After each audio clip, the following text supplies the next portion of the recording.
最後の先生。スラだスラ。今回もスラスラキス検索をやっていくスラ。今回のキスはこちらだスラ。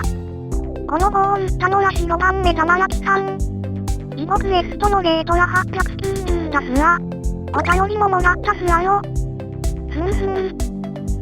と900代の方との勝負でした。やっぱり強いなぁと思いつつ、900代は目指しているので勝ちたかったです。どうしたら勝てるようになりますか？ほほう。この子は最初からいっぱい戦えてナイスファイトだったスラ。ここからさらにレベルアップするためのアドバイスをしていくスラよ。それでは見ていくスラ。よろしくお願いします。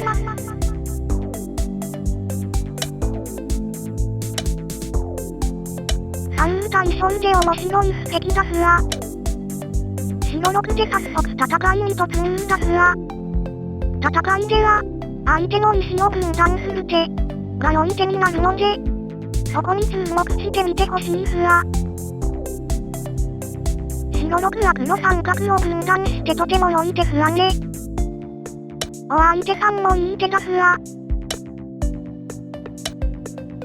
白10もいい手。ナイストゲ。黒11これもいい手。グレートトゲ。白12これもいい手だスラ。なかなか熱い戦いがトゲね。スラ。お友達のトゲちゃんだスラ。いつの間にスラ。で、結局どっちが勝ってるトゲ。ここまで白は2つに。黒は3つに分断されていて白有利スラ。そうやって分けてみるんだトゲね。わかりやすいトゲ。そこで黒は三角を頑張ってつなげに来たスラね。悩むトゲ。実戦は黒15につながって、お相手の戦略が成功してしまったスラ。こんなの無理トゲ。どうすればいいトゲ。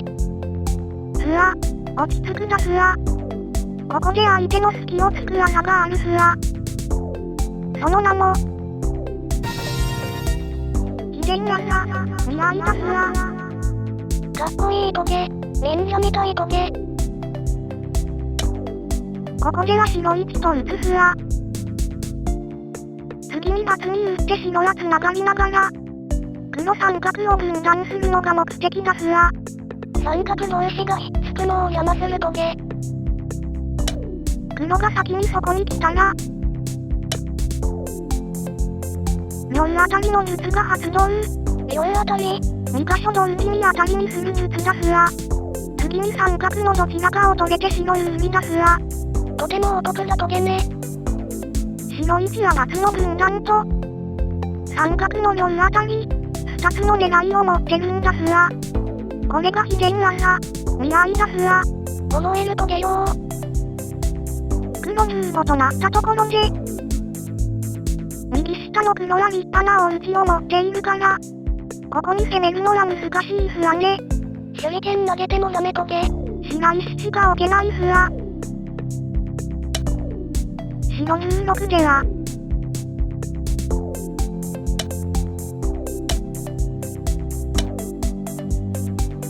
左辺の黒をこういう風に、包囲して攻められると有利に運べたスラ。包囲の術トゲね。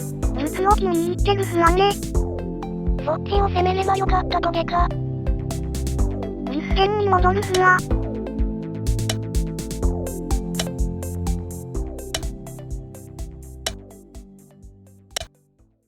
白22が勝負の分かれ目だったスラ。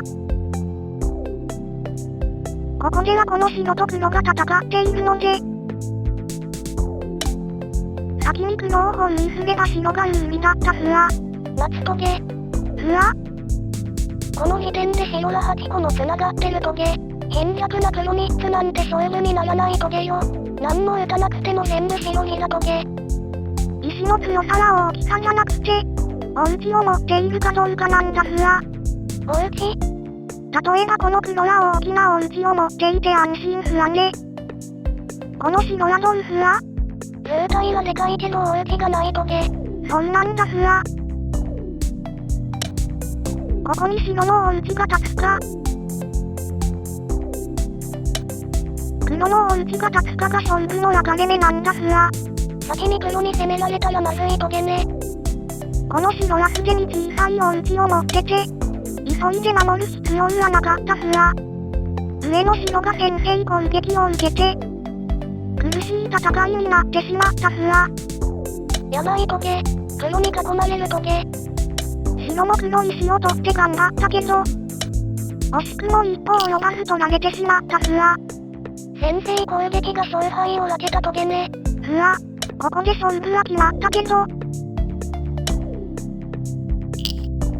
最後、白1と逃げていれば、逆に黒を取ることができたすら。トゲ、そんなトゲはこういう時、気づかれないようにお祈りしながら、他のところに打ってたトゲ。すら、崖際はこういう風に、よく石を取る手があるので、よーく見てみてほしいすら。ここを取れればまだ逆転の可能性もあったんだすらよ。トゲは諦めない心を学んだトゲ。早速打ってくるトゲ。ドロン。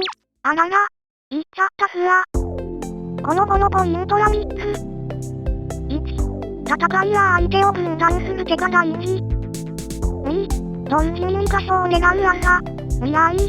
3、お家のない石や鎧。この3つのポイントを押さえて、上達すること間違いなしすら。それでは今回のスラ教室はここまで。よければ高評価、チャンネル登録お願いしますすら。それでは皆さん、ご視聴ありがとうございました。